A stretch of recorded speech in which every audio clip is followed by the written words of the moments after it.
Okay, today we're going to take you inside the cab of a EMD SD 40-2. Open some of these, get you, come in here, and first I'm going to show you all these are power electrical modules, part of the power control system. This controls the smart start on this engine.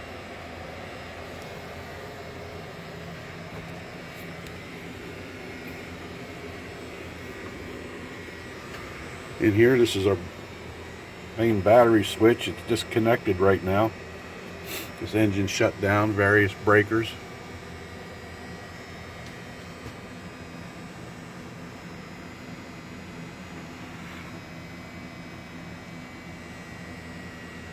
This is your generator field switch, on and off right here. Dynamic brake cutout. If this was a trailing unit and you didn't want the dynamic brakes on, you flip your cutout switch out. Your lights, various warning lights. This is how you, one way you can shut the engine down is push this. We can cut out traction motors if we want to. 1, 6, 2, 4, 3, and 5. You can only cut out 2 traction motors though.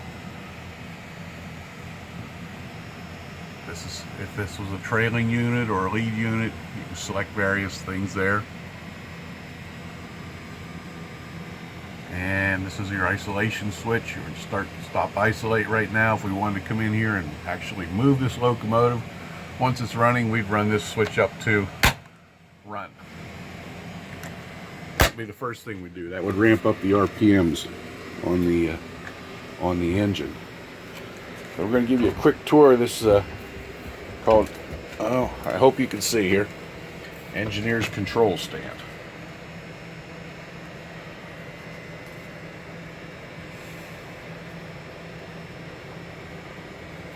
This box up here is for, we have this set up so we can run a locomotive in front of the trip and one behind. This box here controls your trailing locomotive. Dynamic brakes go set up on up through 8, and the independent brakes on the trailing locomotive. You also have the horn, sanding.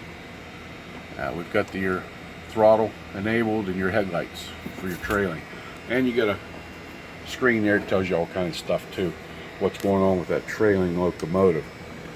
Okay, so we got our start, stop, isolate switch and run. This is our reverser handle. This way we can go, we're going to go forward, and this way we'll run it this way. Okay, this is your power throttle. Runs all the way up to notch 8 or run 8. This actually is a 10 position switch because it has an idle. So we have 8 power throttle notches, an idle, and we can actually stop the engine by pushing on over past this stop right here. Okay, so as we advance our power throttle, it's actually very much like your dimmer switch on one of your lights at home.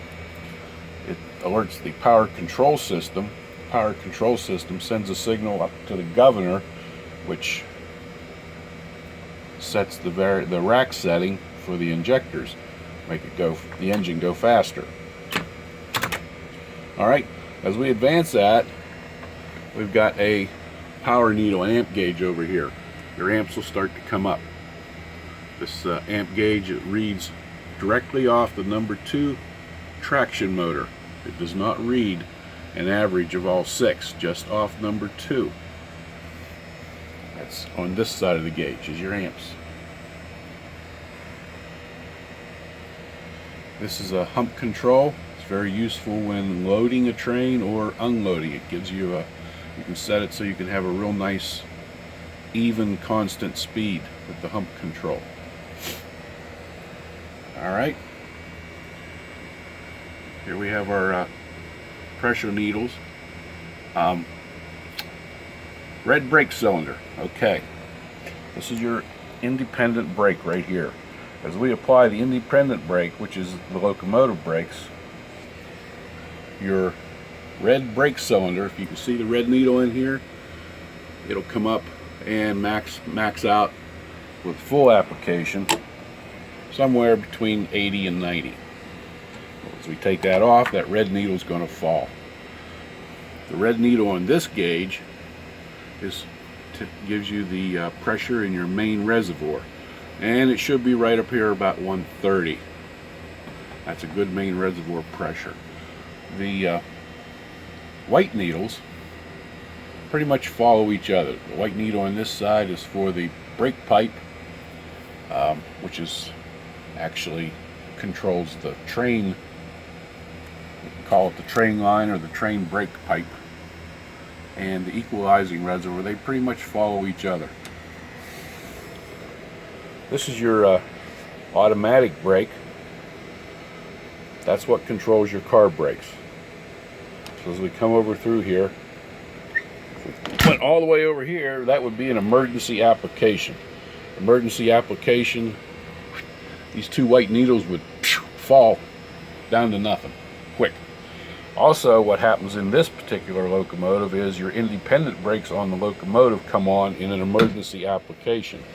So immediately in an emergency application, what you want to do is bail off the independent brakes on your locomotive, because you don't want your locomotive brakes skidding the train. You want to keep the train wheels moving. So to bail it off, push down on this independent brake lever. That takes the pressure off of the independent brakes. This little guy right here, you can read it. I don't think you can read it. It says out FRT, freight and passenger. We can set this for freight or passenger service if we want to. We can manually sand with this. This is our lead truck sand. Of course, this is your horn. Everybody likes to blow the horn, but we don't have any air pressure, so we're not going to hear the horn today. Sometimes this thing will go into what's called a ground fault reset.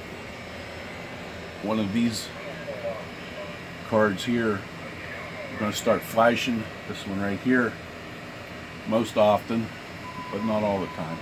So you hit your ground fault reset right down under here to reset that ground fault. Now these are various lights or switches for lights and stuff like that for your engine room and what have you not. This is called an alerter. It's also gives you a little digital readout here on the mile per hour. I'm sorry, right here is your mile per hour. This is your alerter. If you don't want to touch one of these within 20 seconds or so, this thing's going to start to flash. Now it doesn't always work exactly at 20 seconds because this is kind of an old unit, but you need to do something, hit that or something, and that will quit flashing. If it keeps on flashing and nothing is acknowledged, it'll give a warning sound signal in here, and if that is not acknowledged, it's going to go into a penalty brake application. Okay, so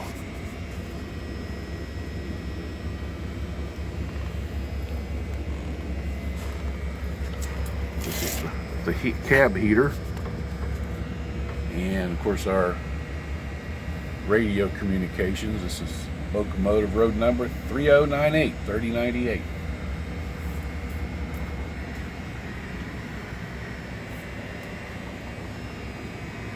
So that gives you a quick tour of inside of what an engineer sees and what he does, and a little bit about how things work. This is a 26L brake system. Okay, hope you enjoyed the video.